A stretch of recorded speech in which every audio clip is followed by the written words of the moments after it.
मैं आज आपको प्रेजेंट परफेक्ट टेंस के बारे में बताना जा रहा हूँ बच्चों। Good evening. पिछले वीडियो में मैं आपको बता चुका हूँ प्रेजेंट कंटिन्यूअस टेंस के बारे में। आज हम आपको प्रेजेंट परफेक्ट टेंस के बारे में बताएंगे और आप लोग ध्यान दे के थोड़ा सा पढ़ने का कोशिश करेंगे। जब तक आप ध्यान मग्न नहीं होंगे तब तक आपके दिमाग में अटेगा नहीं। और जब तक कोई चीज़ याद करने का कोशिश नहीं कीजिए, दिमाग में अटाने का कोशिश कीजिए, बहुत अच्छी ढंग से समझने का कोशिश कीजिए। जब तक अच्छी ढंग से समझेंगे नहीं तब तक आप के दिमाग में घुसेगा नहीं। ये लिखने और करने से कुछ नहीं होता। आप एकदम ध्यान हो करके एक बार में अगर नहीं समझ में आए तो उस वीडियो को 2 बार देखिए, 3 बार देखिए, 4 बार देखिए और ध्यान मग्न हो करके आप इस वीडियो को देख करके एकदम समझने का कोशिश कीजिए।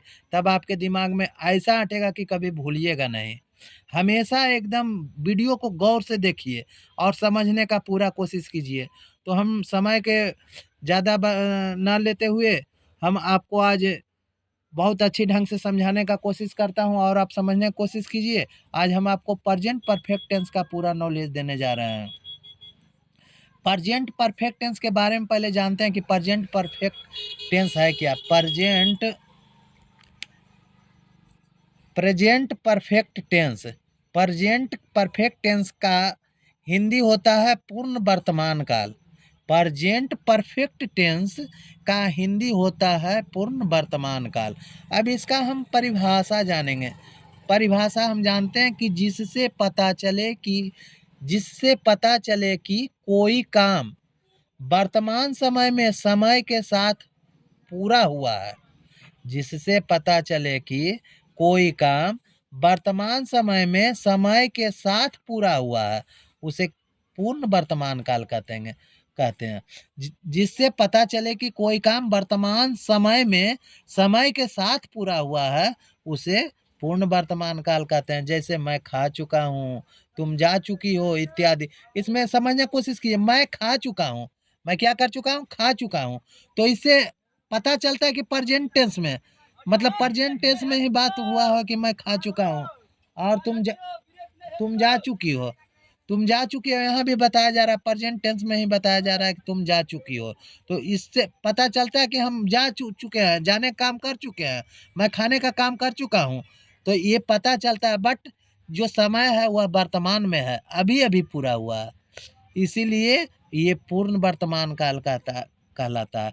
अब इसकी पहचान हम करते हैं। कैसे जानेंगे कि यह वाक्य पर पूर्ण वर्तमान काल का, प्रेजेंट परफेक्ट टेंस का, इसकी हम पहचान करने का कोशिश करेंगे। तो हम अब पहचान जानेंगे।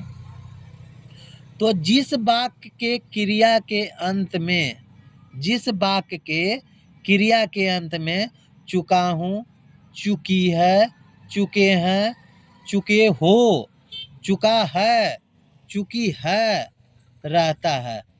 फिर से एक बार रिवीजन करते हैं। जिस वाक्य के क्रिया के अंत में, वाक्य के क्रिया के अंत में चुका हूँ, चुकी है, चुके हैं, चुके हो, चुका है, चुकी है रहता है, अथवा ए है या आ है या दीर्घई है, ए है अथवा या है या दीर्घई है या आय है या आय है,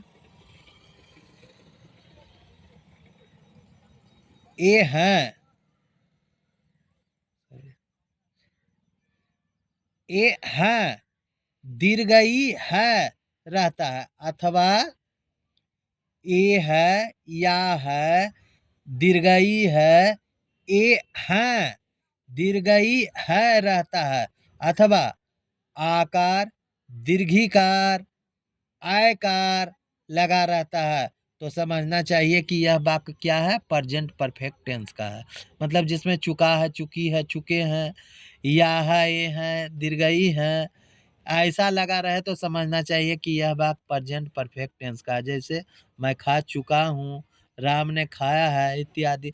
अब इसका बनाने का नियम हम जानेंगे। बनाने का नियम,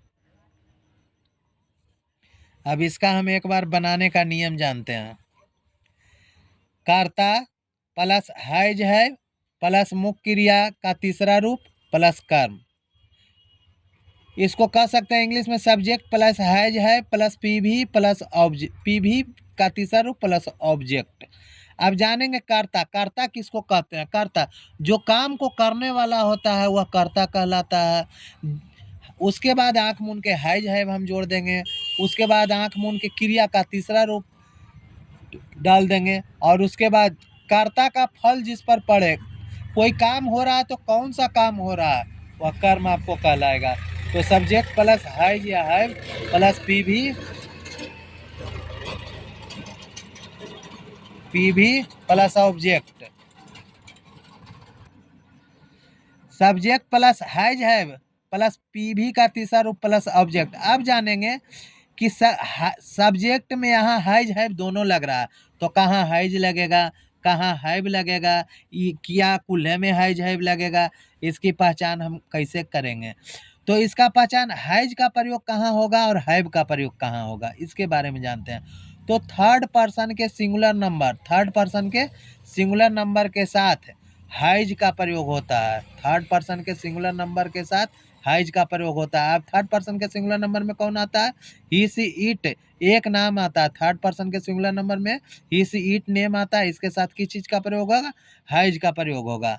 अब जानेंगे कि फर्स्ट पर्सन के सिंगुलर नंबर प्लूरल नंबर और सेकेंड पर्सन के सिंगुलर नंबर प्लूरल नंबर और थर्ड पर्सन के प्लूरल नंबर के साथ हैव का प्रयोग होता है। हैव का प्रयोग कहाँ कहाँ हो गया? फर्स्ट पर्सन के singular number plural number, second person के सिंगुलर नंबर प्लूरल नंबर और थर्ड पर्सन के प्लूरल नंबर, यानी आई बी यू और दे नेम्स के साथ हैव का प्रयोग होता है। अब यहाँ देखिए I we you they names के साथ हैज का प्रयोग होता है, बता चुके हैं हम। अब यहाँ देखिए I we you they names के साथ हैव का प्रयोग होता है। I we you they names यानी ये हो गया फर्स्ट पर्सन के singular number I, plural number we, second person के singular number you, plural number you और थर्ड पर्सन के प्लूरल नंबर दे और नेम्स के साथ हैव का प्रयोग होता है। और थर्ड पर्सन के singular number he see it name के साथ हैज का प्रयोग होता है, यानी ही के साथ भी हैज का प्रयोग हो जाएगा। सी रहेगा तो हैज का प्रयोग होगा, इट रहेगा हैज का प्रयोग, एक नाम रहेगा तो हैज का प्रयोग होगा, दो या दो से अधिक नाम रहने पर हैव का प्रयोग हो जाएगा। आई के साथ भी हैव का प्रयोग हो जाएगा, बी के साथ भी आंख मूंद के हैव लगा दीजिए, यू के साथ भी हैव, दे के साथ भी हैव। और ये जानेंगे कि अगर बहुवचन रहा तो हमेशा हैव का ही प्रयोग होगा और एक वचन रहने पर सिर्फ आई जो है हैव जाएगा और ही सी इट नेम जो है हैज रहेगा। आई यू हैव जाएगा और ही सी इट एक नाम जो है एक वचन में आपको हैज लगेगा, ये हमेशा याद रखिएगा। अब हम आपको स्ट्रक्चर के माध्यम से थोड़ा सा बताने का कोशिश करेंगे ताकि आप समझ जाए। अब आप स्ट्रक्चर के माध्यम से जानेंगे कि पर्सन कितने होते हैं। पर्सन 3 होते हैं, फर्स्ट पर्सन, सेकंड पर्सन और थर्ड पर्सन।